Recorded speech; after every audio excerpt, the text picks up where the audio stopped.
Whenever Christianity is challenged, the Catholic Church is often the main target.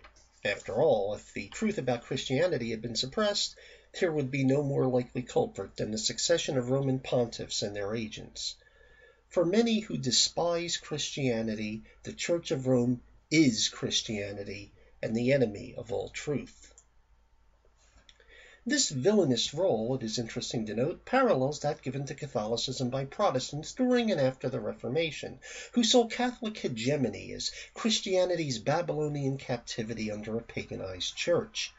Many blamed Constantine for creating a hybrid religion with the ammunition supplied by, among other things, the December 25th date of Christmas.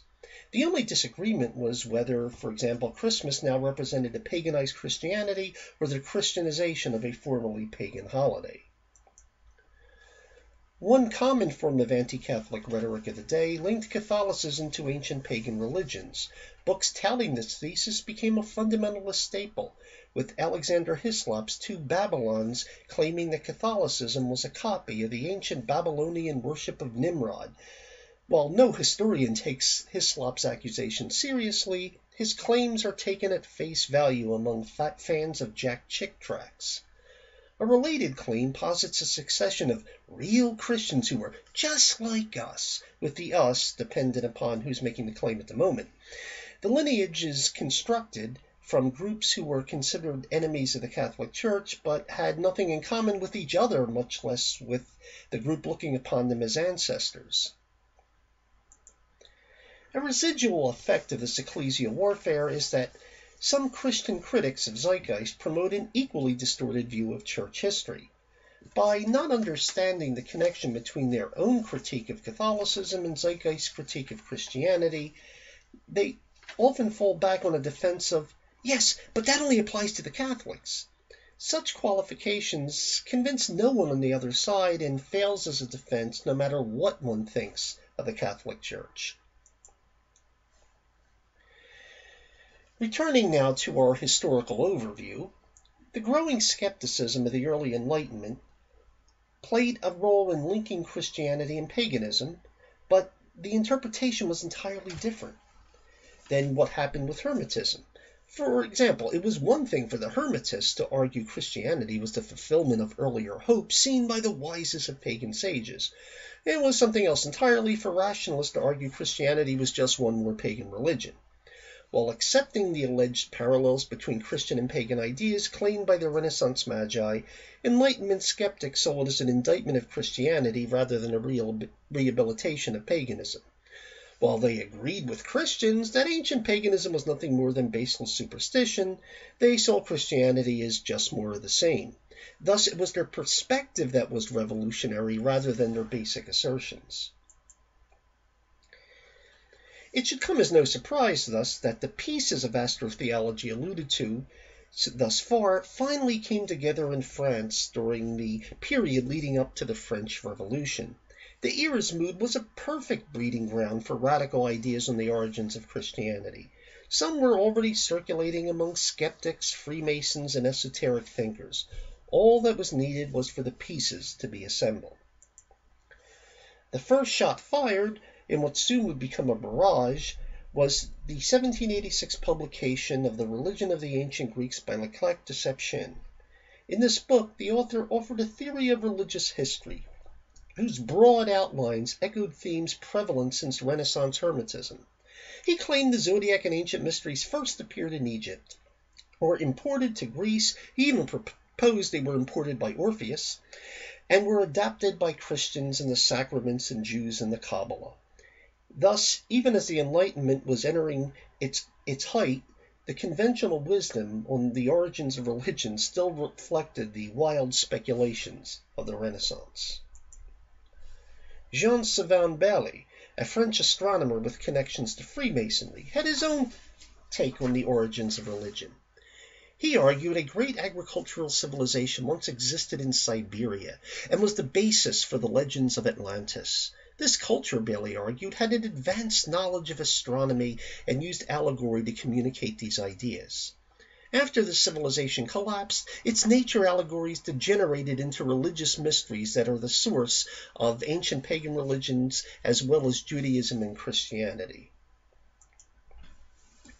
It should be noted that Bailey's thesis has similarities to that of the Freemason von Born, as he identified ancient wisdom with the scientific interests of the Enlightenment.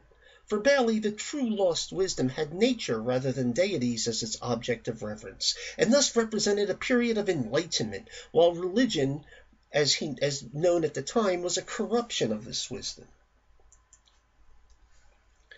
Jean-Paul Rabaud de Saint-Étienne followed Bailey's general thesis while diverging on specific details. He blamed the shift from allegory to religion on the move from image-based to alphabetic languages, with the former better open to metaphorical thinking lost in the transfer to the more logical alphabetic scripts. Rabaud's allusions to allegorical languages reflected centuries of speculation that Egyptian hieroglyphs were a metaphorical writing system for theological concepts. Finally, the first book published to promote a complete theory of astrotheology that would be recognizable as such to us was The Ruins, written by Constantin Francois de Chaseboeuf, better known as Count Volney, which was published in 1791. Volney developed a philosophy of history, including a history of religious belief, that placed Christianity firmly within a framework shared with its pagan neighbors.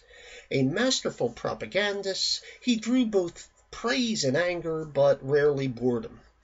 He explicitly stated Christianity was the allegorical worship of the sun, and his polemic posing as history argued all religions were run by a priestcraft seeking to preserve its power and privilege.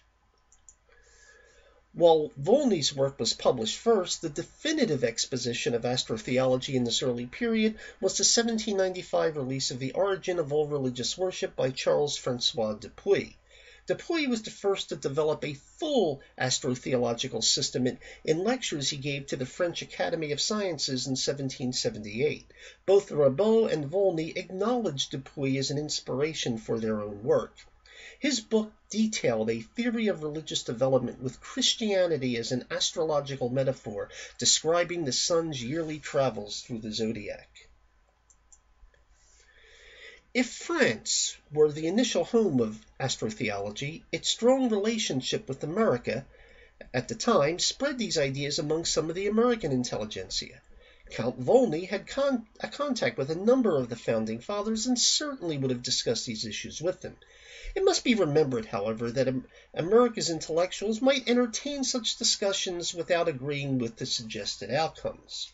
Such was certainly the case with Thomas Jefferson, who, while favorably impressed with Dupuy's work, nonetheless believed Jesus existed and was a great moral thinker whose teachings were corrupted by the Church.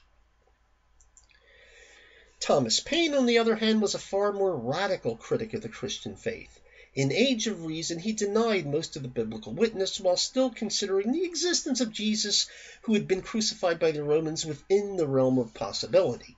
Paine may have later fully rejected the existence of Jesus during his stay in France from 1791 to 1802, when he became an acquaintance of Dupuy and gained familiarity with the work of Dupuy and Volney, as well as Freemasonic ideas on religion.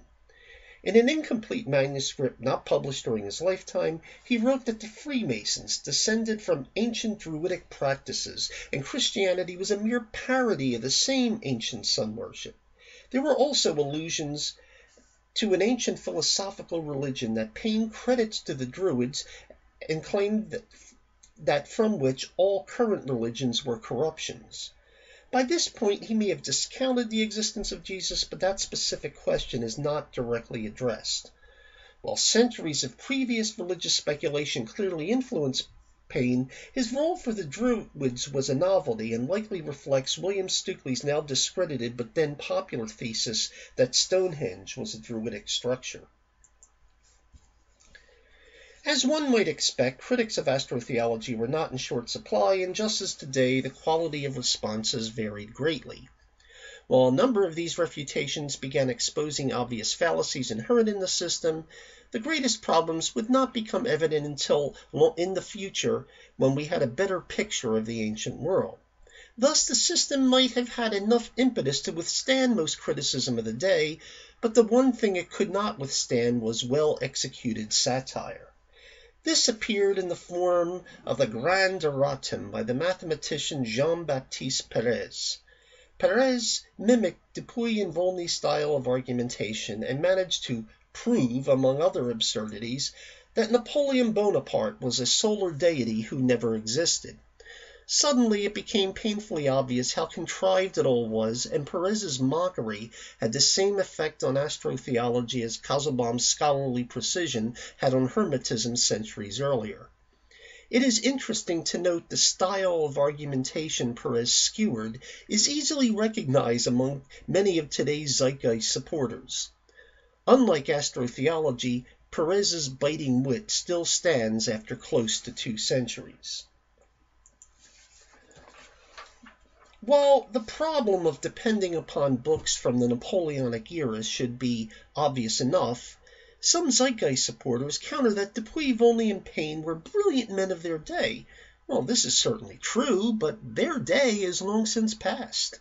Not only did they, for example, have no real understanding of ancient Egyptian religion, but they could not in principle have such an understanding, since the Egyptian hieroglyphs were deciphered after their lives had ended.